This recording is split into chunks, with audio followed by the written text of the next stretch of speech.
So ayun, what's up mga chong? So sa mga gustong mag-upgrade ng throttle body, ito na mga chong. So amount 1,394 pesos. So set na to, throttle body and manifold mga chong, 32mm for click V3 and V2 mga chong. So yan, i-unbox na natin muna. Yan yung packaging niya mga chong. So maglagay na lang siguro tayo ng link sa baba or sa comment section mga chong. Basta mag-comment lang kayo ng link para magbigay ako. Pero pag walang nag-comment, hindi tayo magbibigay. So yun yung brand, yan, Canada Racing. Yun mga chong. Safe na safe ang ating parcel. Siyempre, ay parcel pala niya yan mga chong. So parcel lang tropa natin yan na naka 59mm.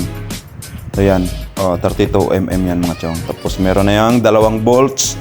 Tapos yan, hindi ko na alam yung tawag dyan, nakalimutan ko na mga chong. Yan, sa mga gustong mag-upgrade, yan, ito na, may idea na kayo. So magtanong lang kayo. So ayun lang mga chong.